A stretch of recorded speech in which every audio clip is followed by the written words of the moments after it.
Yes? Hi, I'm Ivan. Nice to meet you. Hi, Ivan. Thanks for coming all this way. My pleasure. I was in the area, so it worked out well.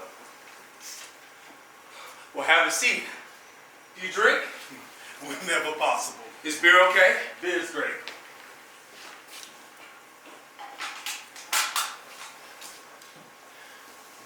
I hope you like red-eye. I acquired a taste for red-eye when I was 6. My brothers hid them in our bedroom. And once they caught me drinking it, but since we were all underage, they couldn't tell on me. Later, I snuck a few into my dorm room. Me too. That was my favorite school sport. Really? Were you on the football team in school? I was ordered into training, but due to my African blood. I did fine in training, but I was so god-awful when it came time to play. The coach had no choice but to cut me, which was fine by me. I know what you mean. The coach kept bugging me to play, but I kept faking injuries. He finally got the point. We have that in common. Yeah. We both serve a higher purpose. And on that note, let's toast. The Red-Eye American, the L that packs a punch.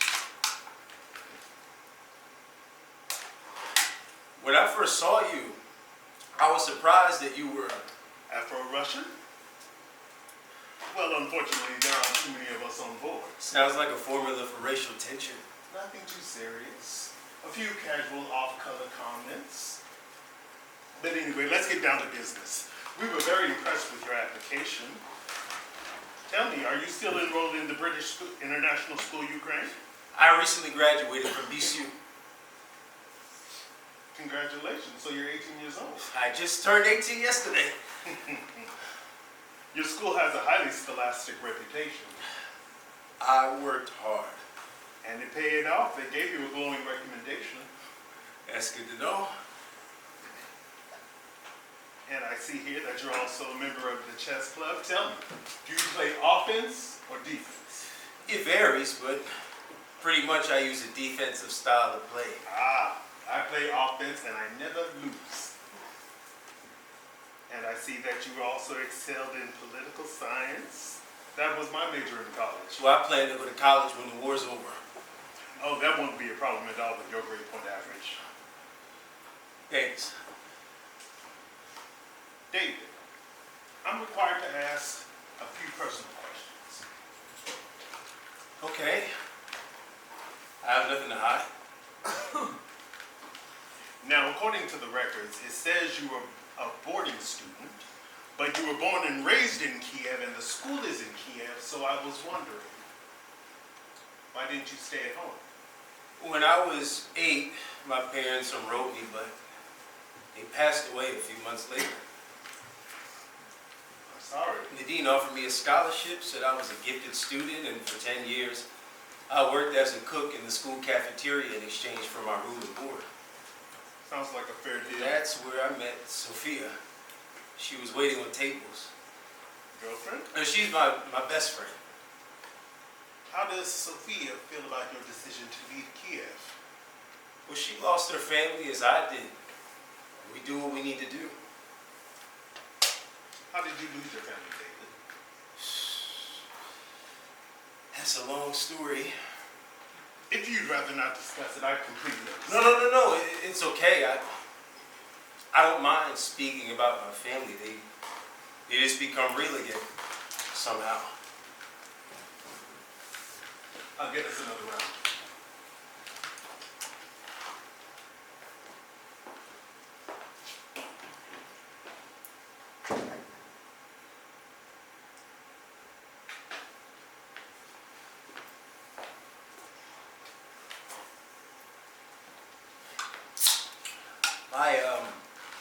My father was a kind but stern Afro-Ukrainian man. And when the Russians threatened to bomb our small village, he sent Mama away on a train for Poland. I guess he did that to protect her. Yes, and her unborn child. She was pregnant. 7 months along. Go on, David. My brothers left town, so So Tato and me took my mama to the station, and off went mama on an ill-fated train jam-packed with Ukrainian refugees.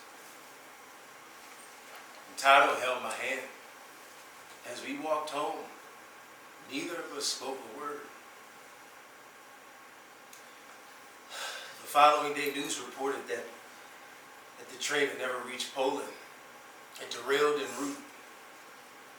All the passengers aboard were killed. Were your brothers notified of her death? Well, Tato sent a note to the youth army, but it came back unread. How did he know they were in the youth army? Well, I pretended I was asleep one night, and I overheard my twin brothers, Mark and Maxon, plan to join the youth army. And Tato, he never had told me the enemy had captured my brothers. And I never told Tato what I had heard, but I think he suspected the truth all along.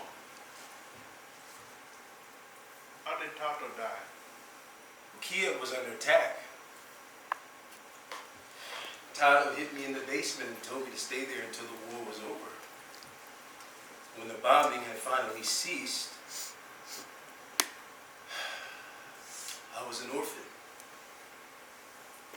I buried Tato beneath the ruins.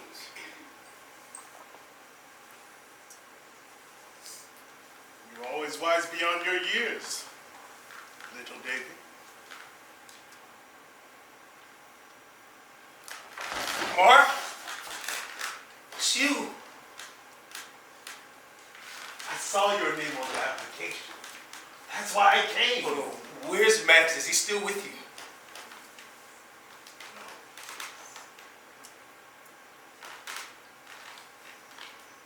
I talked him into joining the youth army.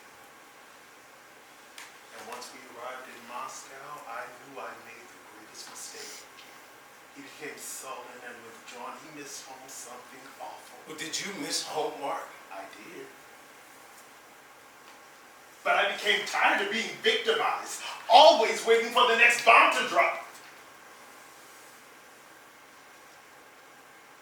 Anyways, Max began to fade away before my eyes. Other guys began to bully him. And I fought like hell. I fought like hell to defend him. Superiors took note of Max's weakness. Did Max finally go AWOL? He was assigned to the front lines. He died in combat. Poor gentle Max. His own people killed him. Half of me died with him. I miss Max. My second skin. But did he at least have a proper burial?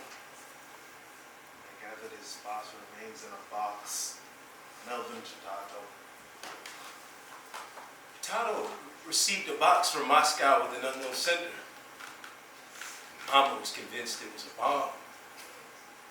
Tato never revealed what was in the box. He just went out into the night with his shovel.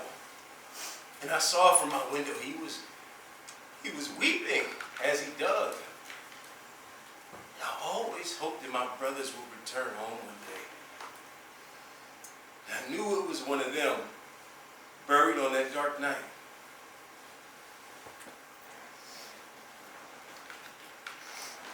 It's just you and me now.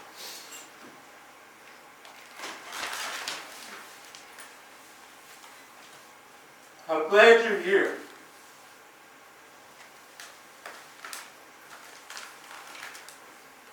David Boyko.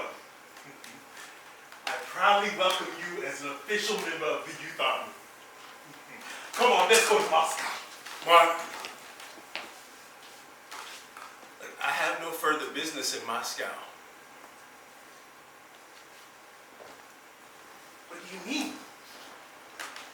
Why did you bother with the application? Well, it was the safest way to find you and Max in Moscow. Well, Max is gone, but you made it home alive. I'm not staying here. Mark, you belong here. No, David, you belong to the youth army. You'll go to school as I did. Isn't that what you want? No, not if it means being disloyal to my homeland. Don't be an idealistic fool. You're way too smart for that. Mark, we need strong soldiers like you to help defend Ukraine. As in chess, I play offense. And who is we? We are the Ukrainian resistance in occupied territories who defend principles of humanity and true independence. No, you want to build. I am totally invested in the movement and we need your help.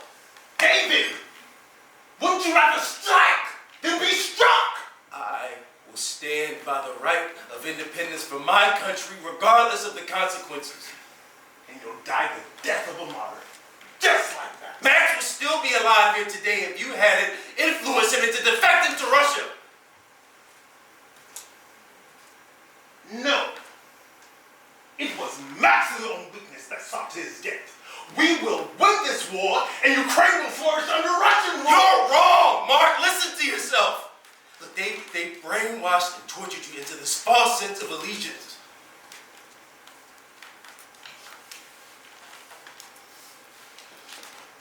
My patience grows thin with you, little Davy. Don't make me take you by force. You'll never take me alive.